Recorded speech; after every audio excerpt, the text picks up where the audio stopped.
And I think it would be good, to maybe explain for, the listeners who aren't maybe familiar with it, what exactly do you do when you're in A&R?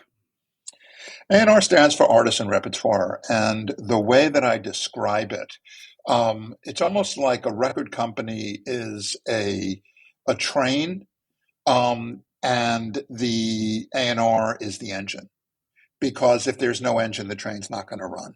Meaning that the A&R department, Artist and Repertoire, is responsible for discovering and signing the artists. And if you're not signing artists, there's no fuel in the engine. If you're signing the wrong artists that people don't like, the engine is not going to go. It's going to be a broken engine. If you do your job well, the engine is going to be finely tuned and humming, and the rest of the train is going to move. Gotcha. Yeah. And it's sort of interesting when you look at your career arc because you've worked at a lot of different labels, but of course, for most of your career, you were with Atlantic. When you first got that opportunity to go there, did you sort of think that this was going to be a place you would be around for a while? No, actually, by the time I got to Atlantic, I was close to 20 years in doing A&R already. So I had done my time with Clive Davis. I had done my time at Epic Records and EMI Records and SBK Records. And I think that the Atlantic opportunity was unique in that they gave me the chance to actually run the department, which I had never done before. So I did that for 16 years, and not only was I responsible for what the label was signing, but who was doing the signing. So I was responsible for hiring A&R people, and we like to find young people who aren't maybe cynical or jaded yet by, the business is a tough business. It could chew you up and spit you out. So we wanted to try to find young people who we could bring in early before there was a cynicism about how they looked at the music business and give them the opportunity to grow and be mentored. And, luckily we did that. And those are the people who are now running that A&R department now, guys who I gave the baton to, but hired first when they were 18, 19 years old. Yeah.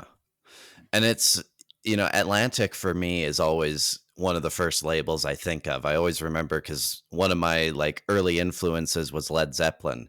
And I always remember, like getting their records and they had the big orange and green label on the record. And so I always, Atlantic is always one of those first record labels you think of, I feel like. So what was it like to work for such a historic label? It was awesome. The thing that was so great about working at Atlantic for the time that I worked there, it was an incredibly stable record label, which is not usual, not ordinary. The two people who were running Atlantic when I got there was a creative head and an operational head, and that was Craig Kalman on the creative side and Julie Greenwald on the operational side. And the two of them had a great partnership that lasted literally 20 years. And I think what was so special for me being part of that partnership, I was there for 16 out of those 20 years. So, 80% of the time that they were there, I was running their A&R department for them. And it was great because nobody left. And when you have stability in leadership and who's running the record company, you can be patient and you can sign a baby artist who may take a year or two or three or an album or two or three to break, and you're not panicking and you're not rushing. Obviously, nothing lasts forever, especially with labels who are owned by corporations who have taken the company public, and you have share price and you have stockholders. So nothing is ever going to last forever, but that 20-year run is ridiculously rare, and to be part of it for 80% of that run was, definitely something I'm super proud of. Hmm.